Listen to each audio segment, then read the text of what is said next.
ఇప్పుడు ఇప్పుడు గిరిజన ఎమ్మెల్యేలు ఉన్నారు, ఇప్పుడు మంత్రులు ఉన్నారు కదా.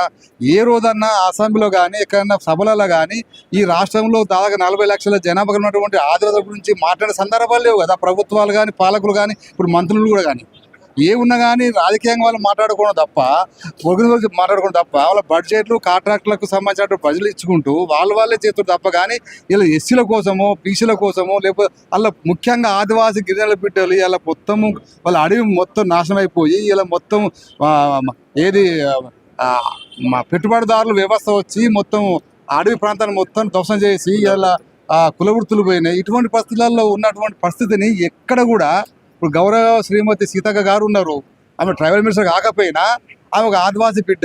అలానే ఎమ్మెల్యేలుగా ఉన్నారు, ఇలా మన ట్రైబల్ మినిస్టర్ గారు ఉన్నారు. వాళ్ళు ఎక్కడ కూడా ట్రైబల్ గురించి మాట్లాడే సందర్భం లేదు. ఇప్పుడు అదే సందర్భంలో ఇప్పుడు మిగతా ప్రతిపక్ష పార్టీ హరీష్ రావు గారు లేవదీసిండ్రు ఏది 3 కార్పొరేట్ విషయంలో. మరి మీరు అనౌన్స్ చేసి మీరు మాట ఇచ్చి మరి మీరే దాన్ని అమలు చేయకుండా ఉంటే మీకు ఎట్లా మేము మీకు సపోర్ట్గా ఉంటాం, ఎట్లా మీకు మేము మద్దతు ఇస్తాము?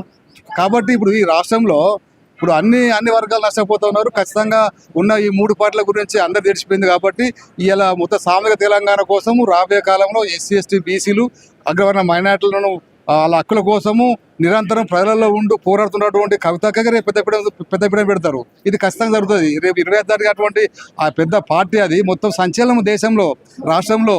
ఇలా ఉన్నటువంటి దేశవ్యాప్తం తీసుకుంటే ఒక మహిళ ఓరియంటెడ్గా ఈరోజు కవిత గారు మొత్తం పబ్లిక్లో ప్రజలలో వెళ్ళిపోతూ ఉన్నారు. అన్ని సమస్యల మీద మాట్లాడుతున్నారు. అంత సబ్జెక్టు కానీ అంత నాలెడ్జ్ కానీ అంత రాజకీయ పరిజ్ఞానం ఉన్నటువంటి నాయకురాలు ఈ రాష్ట్రంలో ఎవరు లేరు. అందరూ ఎమ్మెల్యేగా నిలబడి అసెంబ్లీలో పోయి మాట్లాడినట్టు తప్ప కానీ సొంతంగా అన్ని అంశాల మీద మాట్లాడేటువంటి శక్తి సామర్థ్యం నాలెడ్జ్ ఉన్నటువంటి పర్సన్ ఈ రాను మహిళల ఇవాళ చూసుకుంటే ఒక కవిత కథ ఉంది. కాబట్టి ఖచ్చితంగా రాబోయే కాలంలో కవితకు భవిష్యత్తు ఉంటుంది, పార్టీ బలంగా నిర్మాణం అవుతుంది. ఎవరైతే చాలా మంది మార్పు కోరుతూ ఉన్నారు మేడం. ఇప్పుడు మార్పు కోరుతూ ప్రతి ఒక్కరికి రాజకీయ అవకాశాలు కావాలి. మరి ఉద్యోగాలు ఇస్తలేరు కదా, గవర్నమెంట్ ఉద్యోగాలు లేవు, ప్రైవేట్ ఉద్యోగాలు లేవు. రిజర్వేషన్ కూడా మొత్తం పోతూ ఉన్నాయి. కనీసం మరి పొలిటికల్ పార్టీలే రిజర్వేషన్స్ లాగా మరి అందరూ ఆశపడుతున్నారు. కాబట్టి ఖచ్చితంగా అన్ని పార్టీలలో ఉద్యోగిస్తే అన్ని పార్టీలలో అందరూ ఉంటారు, అందరూ పనిచేస్తారు. ఒక నియంత్రణ లేదు కదా. ఎల్లకాలం మీరే